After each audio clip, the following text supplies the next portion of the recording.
Soma's baking and cooking থেকে আমি সোমা বলছি। আজ আপনাদের সাথে শেয়ার করছি আলুর দম বাহারি।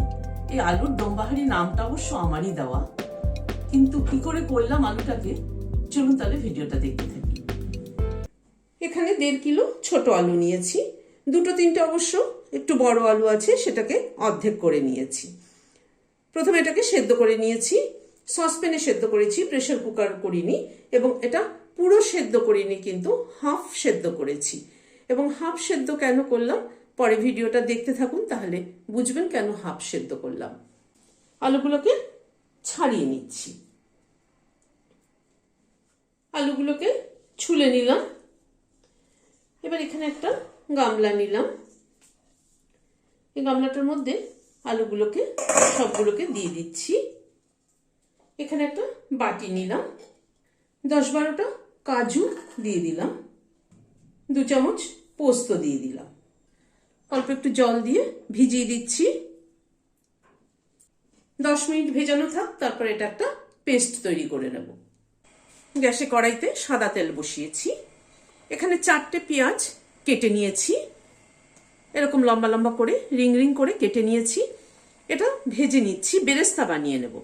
বেরেস্তা করার সময় কিন্তু তেলের টেম্পারেচারটা ভীষণ কন্ট্রোলে রাখতে হবে। তেলটা এমন গরম করে ফেলতে হবে না যাতে পেঁয়াজ দেওয়ার সাথে সাথে পুড়ে যায়। গরম হবে, অথচ অতটা গরম হবে না, মিডিয়াম গরম হবে। পেঁয়াজটা দিয়ে দিচ্ছি। এখানে আমি পুরো পেঁয়াজটা একসাথে দিলাম না, কারণ পুরো পেঁয়াজটা একসাথে হবে না। তেলের টেম্পারেচারটাকে বাড়িয়ে কমিয়ে পেঁয়াজটাকে ভাজতে হবে। কিন্তু যদি দেখা যায় খুব বেশি গরম হয়ে গেছে, তাহলে কিন্তু তখন কমিয়ে দিতে হবে। আর যদি দেখা যায় যে কম গরম হয়েছে, তখন বাড়িয়ে দিতে হবে। পেঁয়াজটা কিন্তু প্রায় হয়ে এসছে, প্রায় মিনিট 3-4 সময় ধরে পেঁয়াজটাকে ভাজলাম। পেঁয়াজটা কিন্তু লাল হয়ে এসছে, এই অবস্থায় পেঁয়াজটা তুলে ফেলতে হবে, তা না হয়তো কিন্তু পেঁয়াজটা পুড়ে যাবে। একটু চেপে তেলটা ফেলে দিলাম। একটা প্লেটে টিস্যু নিয়েছি, তার উপরে পেঁয়াজটাকে দিয়ে একটু ছড়িয়ে দিচ্ছি।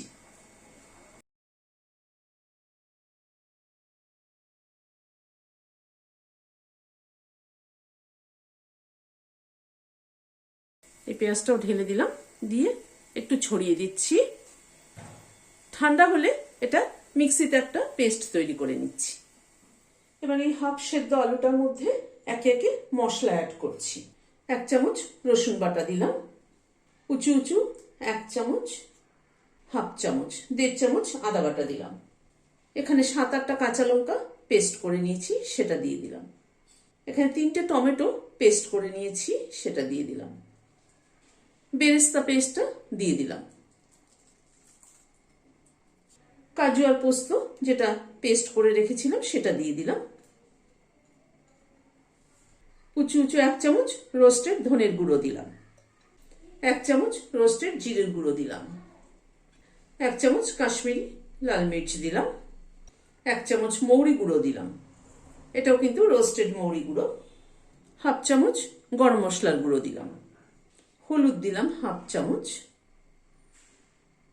নুন দিলাম 1 চামচ, গুঁড়ো চিনি দিলাম 1 চামচ। এখানে 1 বাটি দই, টক দই ফেটিয়ে নিয়েছি, সেটা দিয়ে দিলাম। এখানে 100 গ্রাম মতো দই হবে। এবার সবকিছু দিয়ে আলুটাকে মেখে নেব।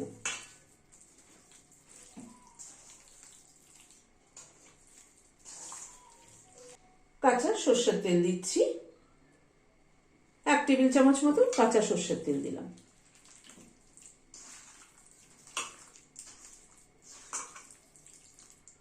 আলুটাকে ভালো করে মাখিয়ে নিলাম। এবার চলুন রান্নাটা শুরু করি। গ্যাসে একটা কড়াই বসালাম, সর্ষের তেল দিচ্ছি।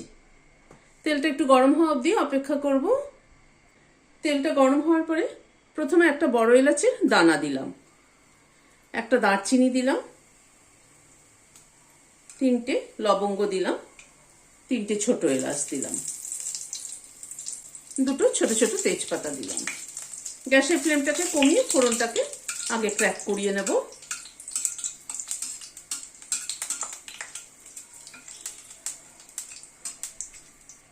আলুটা দিয়ে দিচ্ছি।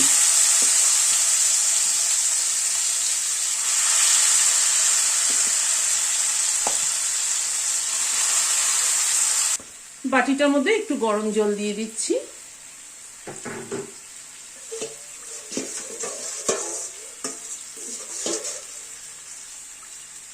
বাটিটা ধুয়ে জলটা দিয়ে দিলাম।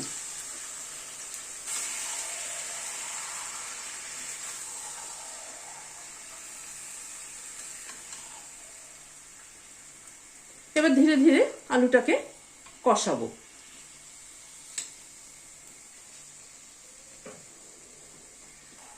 প্রথমে মিনিট 2-3 একটুখানি নাড়াচাড়া করে নেব।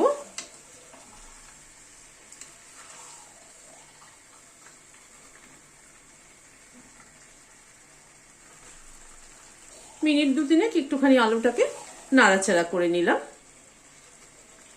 এবার ঢেকে দিচ্ছি আলুটা। আলুটা এইভাবে দমে হবে, ওই জন্যই কিন্তু আলুটাকে প্রথমে কম সেদ্ধ করেছিলাম, হাফ সেদ্ধ করেছিলাম। গ্যাসের ফ্লেমটাকে মিডিয়ামে রাখছি। এইভাবে মশলার সাথে আলুটা দমে সেদ্ধ হবে। বাদ বাকি যেটুকু বাকি ছিল 3-4 মিনিট মতো ঢাকা ছিল। ঢাকাটা খুললাম।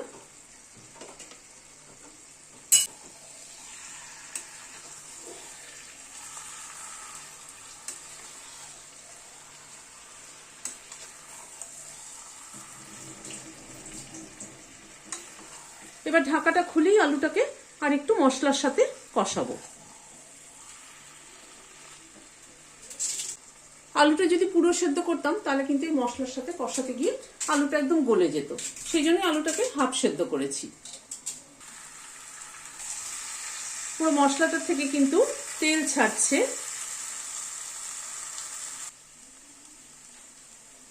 এবার একটু গরম জল অ্যাড করে দিচ্ছি।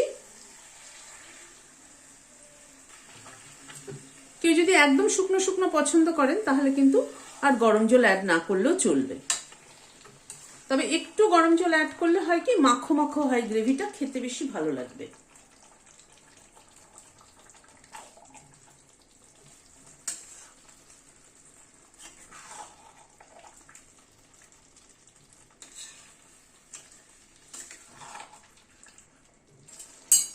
গরম জলটা দেওয়ার পরে মিনিট 2 মতো একটু ফুটিয়ে নিলাম। 1 চামচ ঘি দিয়ে দিলাম।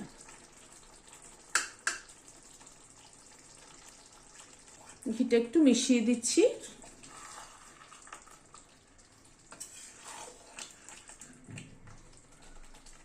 গ্যাসের ফ্লেমটাকে বন্ধ করে দিয়ে ঢেকে দিচ্ছি। স্ট্যান্ডিং টাইম 5 মিনিট, ঘিয়ের ফ্লেভারটা অ্যাড হওয়ার জন্য। গরম গরম লুচি, পরোটা বা পোলাও সবকিছুর সাথেই কিন্তু এই আলুর প্রিপারেশনটা ভালো যাবে। এই আলুর দম বাহারিটা যেমন রুটি পরোটার সাথে ভালো যায়, তেমনি কিন্তু ফ্রাইড রাইস পোলাওর সাথেও ভীষণ ভালো যায়। আপনারা বানিয়ে দেখবেন, আমার মনে হয় ভালো লাগবে। ভালো লাগলে একটা লাইক এবং সাবস্ক্রাইব করার অনুরোধ রইল। আজ তাহলে এখানে শেষ করছি। নমস্কার।